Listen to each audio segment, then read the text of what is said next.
রাসূল শুধু তাদেরকে হাওয়াই কথা দিয়া যুবকদেরকে একত্রিত করে বুঝাইলে হবে না।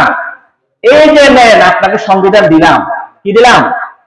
এই যে আপনাকে একটা সংবিধান দিলাম, একটা নীতিমালা দিলাম, এই সংবিধান আর এই নীতিমালাকে কেন্দ্র করে এই আপনি যে যুব সমাজকে প্রবদ্ধ করেছেন, এটার আলোকে তাদের উপর মেহনত করে।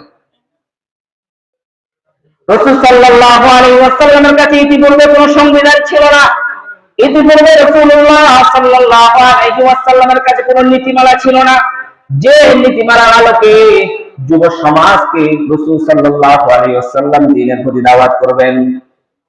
যখন রাসূলুল্লাহ সাল্লাল্লাহু আলাইহি ওয়াসাল্লামের বয়স 40 বছর হয়, তখন রাসূলুল্লাহ সাল্লাল্লাহু আলাইহি ওয়াসাল্লামকে আল্লাহ তাআলা সংবিধান দিলেন, নীতিমালা দিলেন, শরীয়ত দিলেন, সবকিছু দিলেন। এখন তো আর দ্বীনের কোনো কমতি নাই, আছে? যখন এই যে জিনিসের প্রয়োজন হয়, সাথে সাথে আল্লাহ পাক রব্বুল আলামিন নাযিল করে দেন। দেখলেন না, যেখানে যে সমস্যা হয় সেই সমস্যার সমাধান নিয়ে আল্লাহ তাআলা কোরআন নাযিল করে দেন। যেখানে যা কিছু প্রয়োজন তার সমাধান নিয়ে আল্লাহ তাআলা কোরআনে আয়াত সূরা নাযিল করে দেন। আল্লাহ তাআলা কোরআনে কারীমের মধ্যে বলেন, কুনতুম খায়রা উম্মাতিন উখরিজাত লিন-নাস তা'মুরুনা বিল মা'রুফ ওয়া তানহাউনা 'আনিল মুনকার ওয়া তু'মিনুনা বিল্লাহ।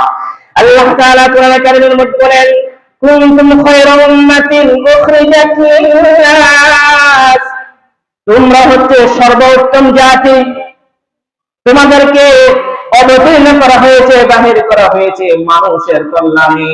তোমরা সৎ কাজের আদেশ করবে, অসৎ কাজ থেকে বিরত রাখবে এবং আল্লাহর উপরে ঈমান আনয়ন করবে। তার কথা, আল্লাহর কথা। কুনতুম খায়রা উম্মাহ, তোমরা হচ্ছে সর্বোত্তম জাতি। ইতিপূর্বে আরো বহু জাতি আসছে না? অনেক জাতি, বহু জাতি আসছিল না এই পৃথিবীতে? তোমরা হচ্ছে সর্বোত্তম জাতি। তা'মুরুনা বিল মা'রুফ, তোমরা সৎ কাজের আদেশ করবে,